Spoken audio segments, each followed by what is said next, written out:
Today was one of those typical days in Washington when if you're allowed to shout just one question in the president's direction, you have to decide. Is it going to be about him being an idiot, or is it going to be about the thing that Donald Trump fears talking about more than anything else? Your thoughts on Roy Moore, Mr. President? Do you believe his accusers? Do you believe Roy Moore's accusers, Mr. President? Thank you very much. The president is now saying exactly what Steve Bannon wants him to say, according to a Daily Beast report that says that Bannon has spoken to the president by phone and discouraged, quote, the president from rejecting or criticizing Moore in public statements. And so Donald Trump says absolutely nothing. Of course, any answer Donald Trump might have given today to a Roy Moore question would have provoked a mandatory follow-up question about Donald Trump's own now public admission that he has himself been guilty of sexual assault. When the Washington Post broke its story about Roy Moore 11 days ago, the most horrifying and criminal aspect of the story, reported by the Washington Post, is what happened to Lee Korfman when she was 14 years old, and Roy Moore was a 32-year-old assistant district attorney. Today, Lee Korfman did her first television interview about this with Savannah Guthrie on the Today Show. He took me to his home. After arriving at his home, on the second occasion that I went with him, he basically laid out some blankets on the floor of his living room and proceeded to seduce me, I guess you would say. And during the course of that, he removed my clothing. He left the room and came back in wearing his white underwear. And he touched me over my clothing, what was left of it. And he tried to get me to touch him as well. And at that point, I pulled back and said that I was not comfortable, and I got dressed, and he took me home. But I was a 14-year-old child trying to play in an adult's world, and he was 32 years old. How do you think that interaction affected your life? Well, it took away a lot of the specialness of, interactions with men. It took some trust away. It allowed me to delve into some things that I wouldn't have otherwise. It took years for me to regain a sense of confidence in myself, and I felt guilty. I felt like I was the one that was to blame, and it was decades before I was able to let that go. A couple of things. Roy Moore denies these allegations and further says he does not even know you. I wonder how many me's he doesn't know. Lee Korfman said that she told family and friends about what happened to her years ago, told them years ago, and that as Roy Moore became more publicly prominent as an elected judge in Alabama, she thought about confronting him. My children were small. I was a single parent. And when you're in that situation, you do everything you can to protect your own. And I sat in the courtroom, in the courthouse parking lot, and thought, I'm going in, I'm going to confront him. Years later, you thought about it. 2000, 2001. And I wanted to walk into his office and say, hey, remember me? You need to knock this stuff off. I need to go public. My children were small, so I didn't do it. Savannah Guthrie's last question to Lee Korfman was political. And one final question for those who might be watching thinking, what are your politics?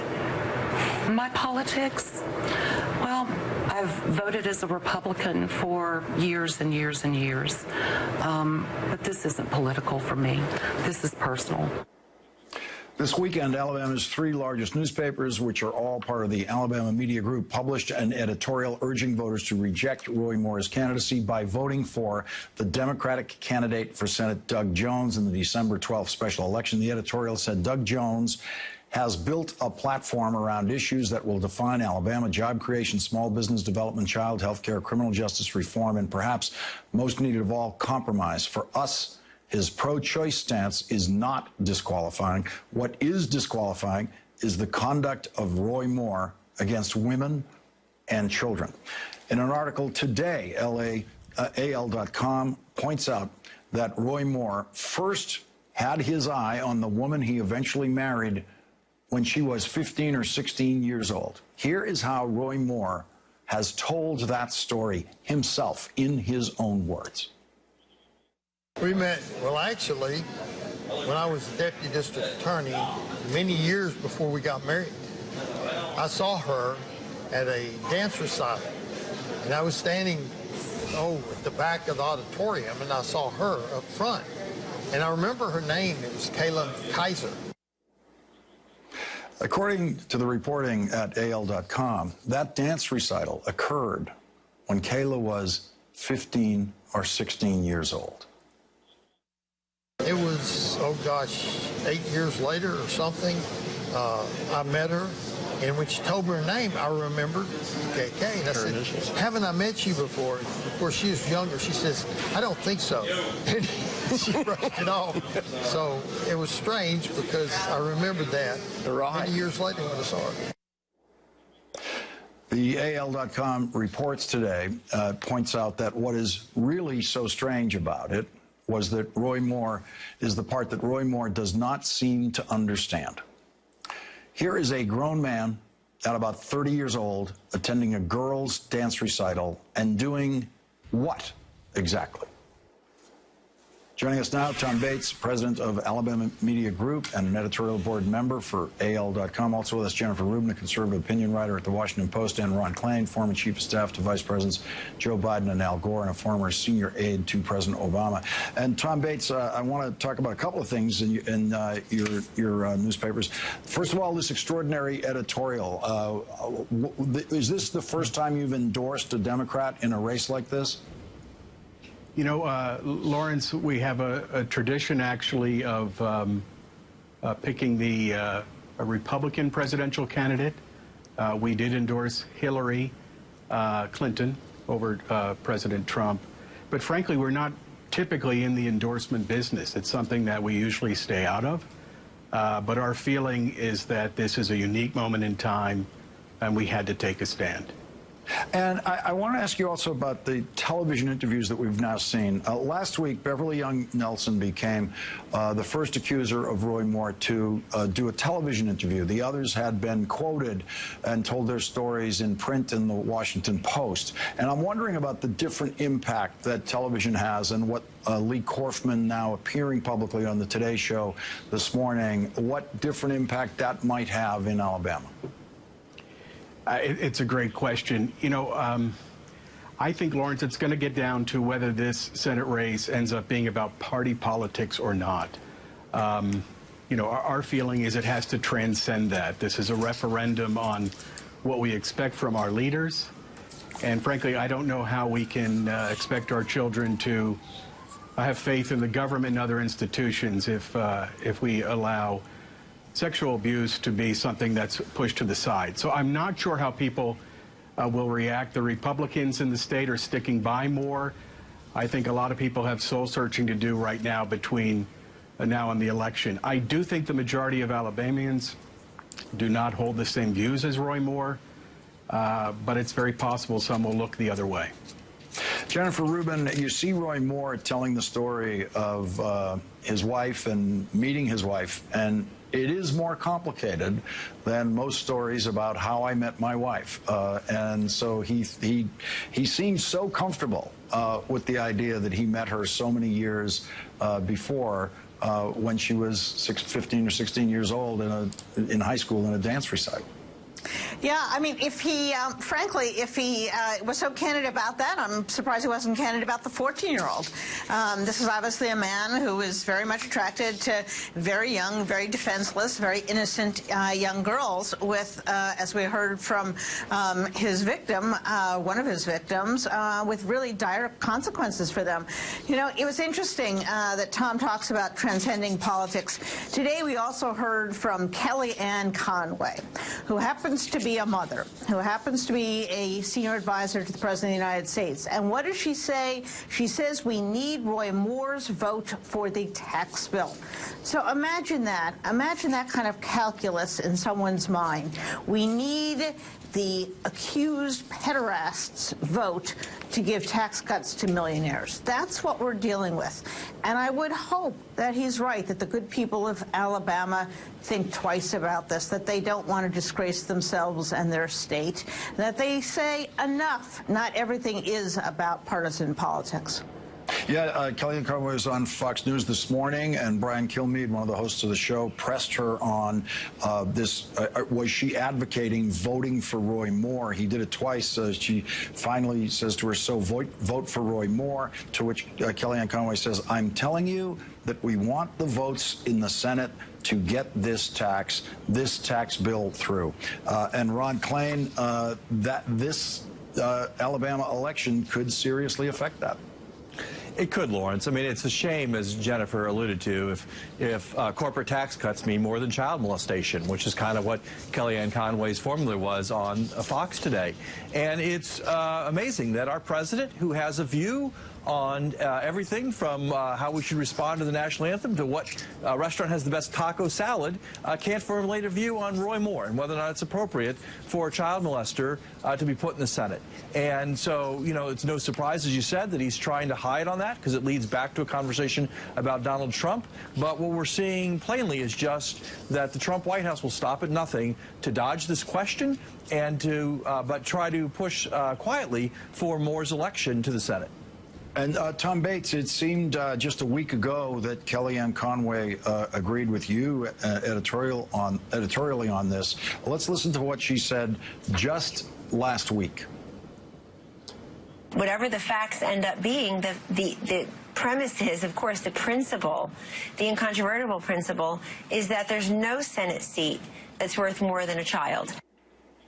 And Tom Bates, now as the tax bill vote seems to get tighter and more difficult in the Senate, the new position is we really have to get this tax bill.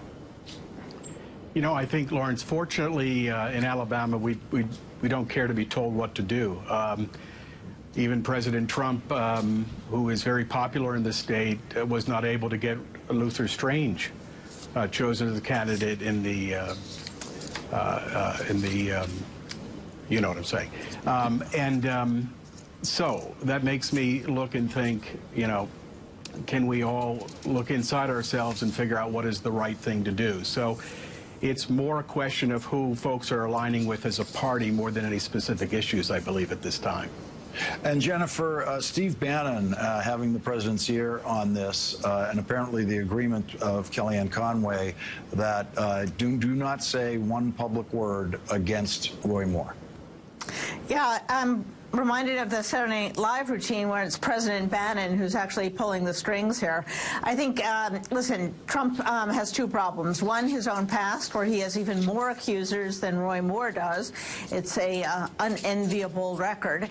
And secondly, that if the people of Alabama do the opposite, he will once again be shown to be impotent. They didn't follow his advice on Luther Strange, and if they don't follow his advice here, he is going to be revealed to be less than all-powerful. And I think that frightens him probably as much as the revelations about his own past. And Ron Klain, here is this crucially important Senate election, special election, and the President of the United States is not in Alabama campaigning for the Republican.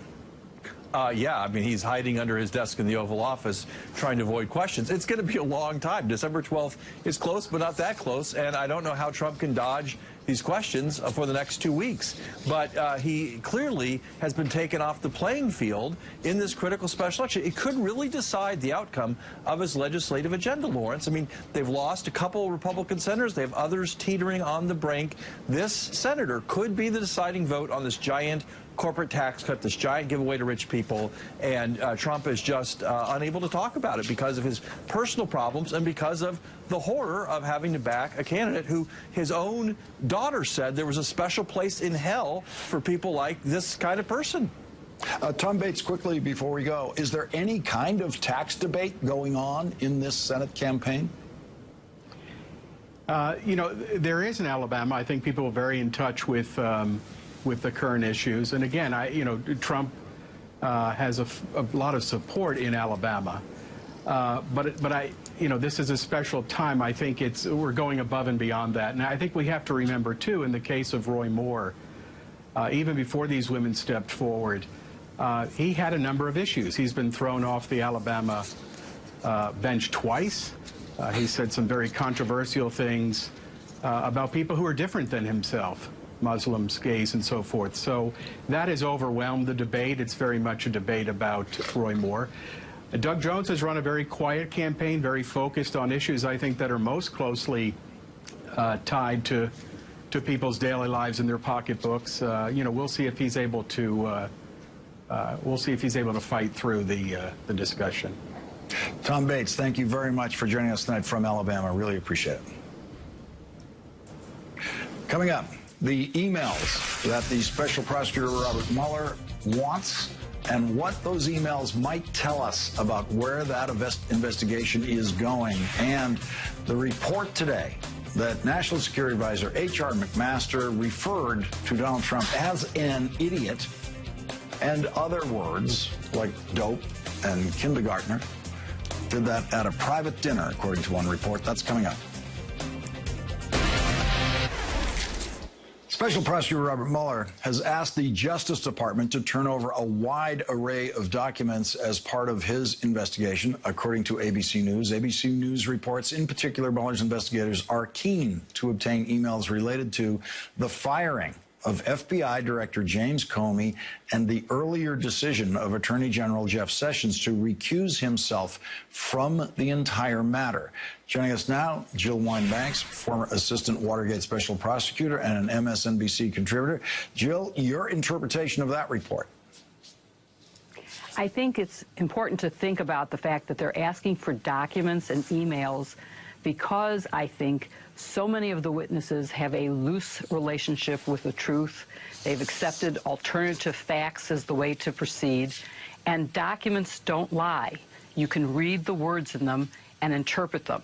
The defendant can always argue about what they mean, but the words are there for a jury to understand. Jill, I'm struck by the use of the word request in this report. Is that a legally binding request, given that it's within the Justice Department, or does the special prosecutor need to subpoena what is technically his own department? You can always make the request if the request isn't abided by. If they don't get what they're expecting, then they would have to proceed to a subpoena. But it's always it's very common for prosecutors to request documents without going through a formal subpoena. That's just an extra step. But in this case, there may have to be subpoenas. There have been others where they're thinking of subpoenaing Kushner's records because he hasn't provided the ones that they've requested, and he's held them back. We don't know what'll happen here, but they're promising to cooperate, so maybe a request is enough. And what does this suggest to you about where this investigation is in its timeline and in its lifespan? Because there's a report in the Washington Post from some people inside the White House saying they actually think that this is going to be over soon. There are other people in the article working in the administration saying that's impossible. Of course it's not going to be over soon. I think it's only wishful thinking that it would be over soon. The timeline so far is really fast. The special prosecutor started in May, and he started from really a fresh slate. So I don't think that we can expect this to be over all that quickly. In Watergate, we acted really quickly. We already had cooperating witnesses. We had a letter from James McCord saying that there had been hush money paid. We had a pretty good roadmap to what was wrong. And then we had John Dean and Jeb Magruder, who were insiders, cooperating with us, fully cooperating. So even there, we were appointed in May. We returned indictments the following March, and we had tapes by then. So I can't expect that this would happen anywhere near as quickly. And we aren't even at a 10-month time frame yet. So I think you have to just think that anybody who's saying it's going to be over by Thanksgiving or by the end of the year is really engaging in wishful thinking or is delusional. It's not going to happen by then. And keep in mind that the special prosecutor has already returned indictments, has a guilty plea, and has made significant progress. Now the question is, who of the witnesses is going to flip and start cooperating? Who's going to get the best deal by helping to take it to the next step and to get to higher level people? And we haven't even gotten to any kind of charging against Michael Flynn, where on the public face of the evidence, it seems that there is a very, very high likelihood of some kind of charges there. And so to suggest that this thing is somewhere near an end of a road when we haven't even gotten onto the Flynn road publicly. Right. And things have been very quiet about Flynn, who I am sure is worried about his son's culpability as well. So is he already cooperating or is he not? Is there going to be a case against him? We have the new developments with the Iranian Turkish businessman who has disappeared from his own trial and who may be cooperating and who likely knows a lot about Flynn, which could put enough pressure on Flynn that Flynn starts cooperating. And it's once you start getting cooperating witnesses of that kind that you can start really getting beyond the things we already know. I mean, we already have a lot of evidence of obstruction of the Russia investigation with the firing of Comey that was confirmed by the president in his interview with Lester Holt, in his conversation with the Russians. We have a lot of evidence. We have the June meeting with Donald Jr., and we know what happened in that meeting. So we have a lot of evidence, but once you get other people who are cooperating, you'll really get more details, and then there has to be a follow-up to that. So that's why it can't be over that quickly. Jill Wine-Banks, thank you very much for joining us tonight. Appreciate it. Thank you, Lawrence. Coming up, the very worst legislative strategist in the history of the presidency continues to insult a Republican senator whose vote he desperately needs for his tax cuts. We're going to give the American people a huge tax cut for Christmas. Hopefully that will be a great, big, beautiful Christmas present. With the Democrats giving us no votes for tax cuts for purely political reasons, obstructionists, it will be up to the Republicans to come through for America. I think they will. I hope they will. It's up to the Senate. And if they approve it, the House and the Senate will get together. I'll be there right in the middle of it. And so, with the fate of the Trump tax cuts now in the hands of Republicans in the United States Senate, where they are still struggling to get 51 Republican senators to support the bill, Donald Trump decided to attack one of those Republican senators. And while he was attacking him, confidently predict something that no one else is confidently predicting. President Trump tweeted, Senator Jeff Flake, who is unelectable in the great state of Arizona, quit the race in anemic polls, was caught purposely on mic saying bad things about your favorite president. He'll be a no on tax cuts because his political career, anyway, is toast. So far, one Republican senator, Ron Johnson of Wisconsin, has said that he cannot support the bill, and 5 other Republicans are undecided. Senator Lisa Murkowski, Jeff Flake, Senator John McCain, Susan Collins, Senator Bob Corker, Joining us now is Business Insider senior editor and MSNBC contributor Josh Barro and Norm Ornstein, co-author of the new book, One Nation After Trump. And Norm, this confident prediction that Jeff Flake is going to vote against the Trump tax cuts, I mean, maybe you can be a little bit more confident about it after tweeting like that, but no one knows how Jeff Flake's going to vote. You know, Lawrence, it's pretty clear over and over again that Donald Trump hasn't even read The Art of the Deal, much less written it. And any random kindergartner could negotiate better than he has. But I think the most important point here is that Jeff Flake should vote against this bill, not because Donald Trump sends out another crazy tweet, but on the merits or demerits of it. And as Gene Sperling, one of our favorite people, tweeted earlier tonight, it takes some real talent to come up with a bill that adds $1.5 trillion or more to the debt, while also increasing taxes on 50% of Americans, 75% of middle-class people. This is a horror story of a bill, and all those people who are undecided, including Bob Corker, who, of course, said at one point flatly he would not vote for any tax bill that added a dime to the deficit, ought to be voting no. Josh Barro, what do you see as the pressure points in the bill, the thing that could turn some no votes on Republicans, get them to vote no? Is the deficit going to do that?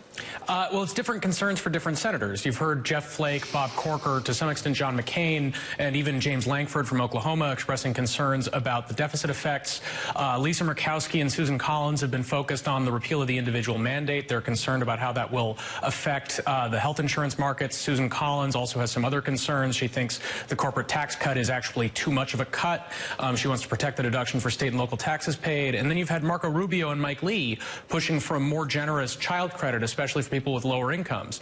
Now, the big political challenge for Republicans is that some of the demands that these members are making are in tension with each other. So if you give Marco Rubio and Mike Lee what they want on a more generous child credit, that adds more to the deficit, but they have a hard cap on how much they're allowed to grow the deficit under the rule that they're using to move this bill. So if you give someone what they're asking for, if you give Ron Johnson, who said he's a no, what he wants on taxes for certain kinds of businesses, a bigger tax cut for them, to give those things away, you have to take something away from someone else. And so the question is, the things that you have to do to turn a no vote into yes, does that turn some other yes vote into a no? It's, I think, very difficult to please all of these people at the same time in the way that you need to get to 50 votes.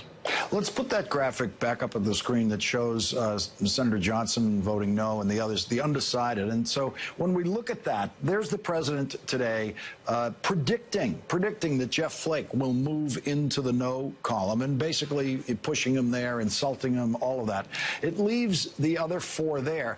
If any one of the other four slides over to the no column, if Jeff Flake goes over there, then, Norm, it's dead. And I just want to underline the stunning recklessness of Donald Trump of doing something like this, tweeting about Jeff Flake like this, with the votes like that. You know, if you had 65 Republican senators, you know, go ahead and insult, Jeff Flake if you're that kind of guy. But when you hear these reports of H.R. McMaster calling Donald Trump an idiot, one of the examples you could give is that tweet about Jeff Flake.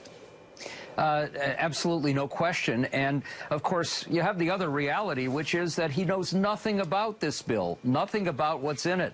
One of the laugh moments in his prepared statement was when they get together, if they do, if he doesn't completely screw this up, and if we have some integrity with these senators, and they get to a conference committee, he said, I'll be right in the middle of it. If you want to screw up a conference committee if they ever get there, the best way to do that would be to put Donald Trump right in the middle of it.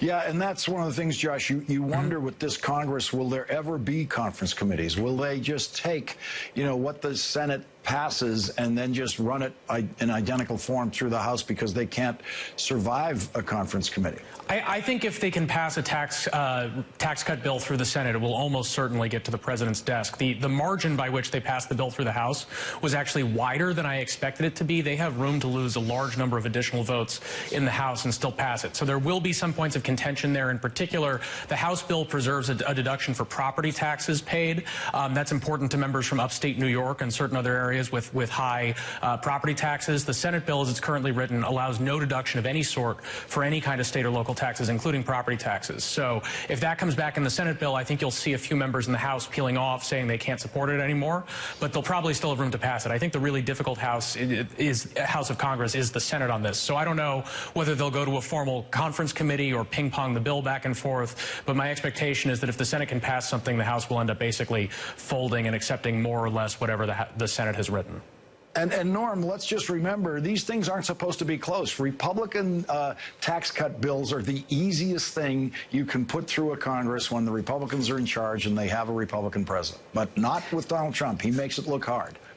You know, I had lunch a couple of weeks ago with Bill Bradley, and we were talking about the 1986 tax bill, which you know very well. And one of the things that made me gag just the other day was when John McCain praised this bill for being a part of the regular order. Lawrence, you know the regular order, and the farce in the Senate Finance Committee was anything but that. And as Josh was saying, they have this hard cap, but you look at the ways in which they've tried to get around that. You know, first they put in the repeal of the adoption credit. We still have in there taking away the tuition break for graduate school scholarships, which is the biggest blow to STEM education and our primacy in science and technology that you can imagine. Some of these provisions are really horrible ones. And, you know, that you put that together with Trump's ineptitude, and if this bill does make it through the Senate, I'm afraid it may be more of a reflection on Republicans in the Senate than it is even on Donald Trump. Norm Ornstein and Josh Barro, thank you both for joining us tonight. Thanks, Lawrence. Our pleasure, and a great book you have, Lawrence. Thank you, Norm, very much. Appreciate that. Coming up, the new report that H.R. McMaster, National Security Advisor, called his boss, Donald Trump, an idiot in a private dinner. What are the odds of that being true? Donald Trump, an idiot. Which seems like several months ago, Secretary of State Rex Tillerson was reported to have referred to his boss, the President of the United States, as a moron in a meeting at the Pentagon just after the President left that meeting. And now comes the idiot.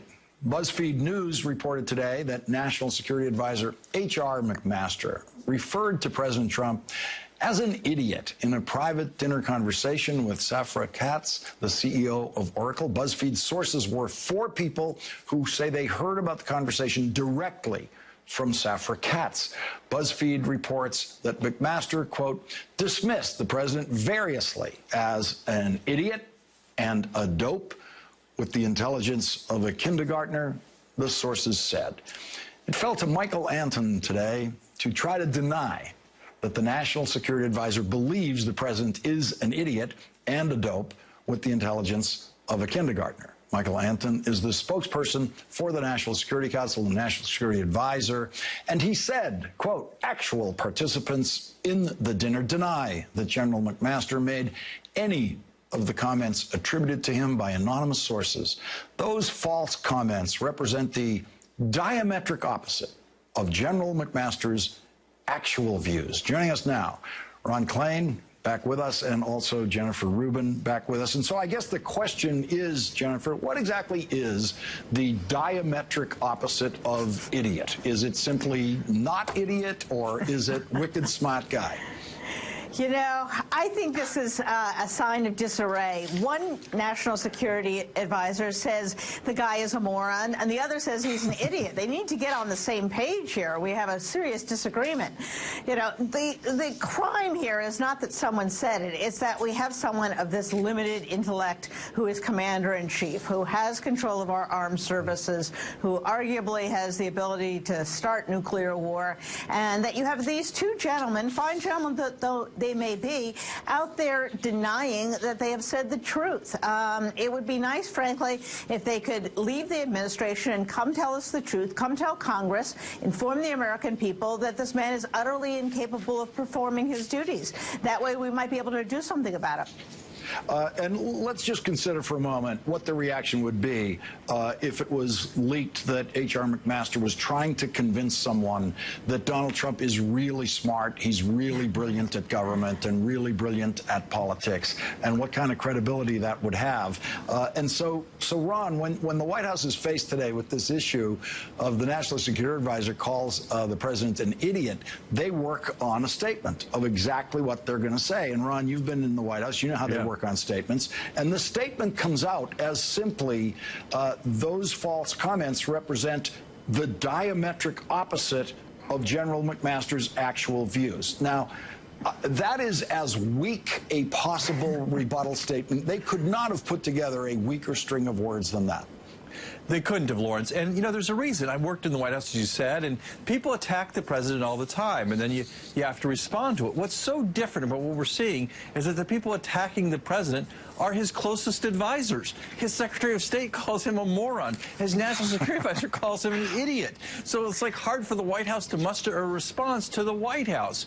But look, I think it goes back to what Jennifer said. You know, in the end, if it took the National Security Advisor 8 months to figure out that Donald Trump was an idiot, then we need to introduce General McMaster to Captain Obvious, because this is about the plainest fact about the Trump presidency one can ever imagine.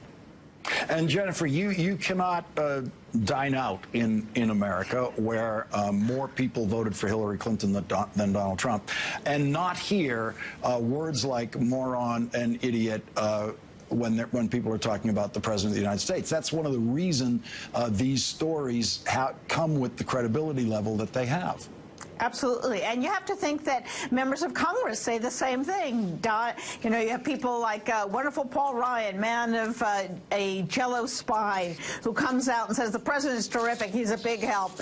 Don't we think that in private he is telling people this guy's an idiot, this guy is a moron, he's going to screw up our tax bill? So I think, listen, what bothers me, not that people say nasty things, but that they lie to the American people and say the opposite. I would like people to have an outbreak of candor so we can determine whether this guy is a menace to national security, which I happen to think he is. And Ron Klain, H.R. McMaster is one of the enemies in Steve Bannon world, and so there is speculation that this kind of story is actually being advanced by the Bannon side in the hope to discredit McMaster within the White House. But that doesn't go to the question, the real question of, did he really say this? Yeah, I think all that speculation suggests that these people are playing six-dimensional chess. And I think the record shows that they're playing zero-dimensional chess, Lawrence. Right. I mean, this is the most disorganized, incompetent people to ever circle a president. And so I don't think this is like some clever, like, parlor game. I think this is just the truth slowly leaking out as these people go and have conversations with people and can't obscure the fact that the man they are serving, the man who runs our country right now, is just not up to the job in any way, shape, or form. And Jennifer, I love the theory that, you know, that we're going to help the president by getting a story out there that says he's an idiot. Well, in a way it does, because it speaks more highly, I guess, of his advisors that they've at least figured this out.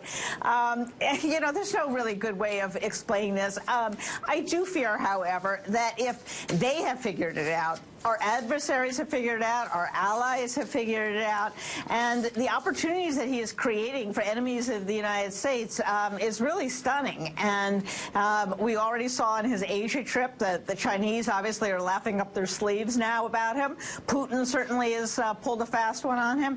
So it's not just domestically that it's so terrible, but it creates a national security problem. Yeah, and one of the images in these reports is the idea that H.R. McMaster is in the White House trying to prevent Donald Trump from blowing up the world. That's the phrase one person used. And if that's the case, this is a deadly serious matter, as we all know. Ron Klain, Jennifer Rubin, thank you very much for joining us tonight. Thanks, Lawrence. Coming up, the Republican politician who really did call Donald Trump an idiot, and we have it on video. And this politician did it while urging a Republican senator to run against Donald Trump in 2020. That's coming up. Charlie Rose's long and distinguished career in television journalism seems to have come to an abrupt end. But somehow it is no longer shocking that such ends are occurring so suddenly. Today, it is no longer shocking when a new day arrives with a new report of sexual harassment. The Washington Post reported the stories of 8 women who say Charlie Rose made unwanted sexual advances toward them, including lewd phone calls, walking around naked in their presence, or groping their breasts, buttocks, or genital areas. The women were employees or aspired to work for Rose at the Charlie Rose Show from the late 1990s to as recently as 2011. They ranged in age from 21 to 37 at the time of the alleged encounters. Charlie Rose is 75 years old. He was until today the host of his own show on PBS and co-host of CBS This Morning, as well as a correspondent for 60 Minutes. He has been suspended from all of those positions by PBS and CBS. NBC's Ann Thompson has more details.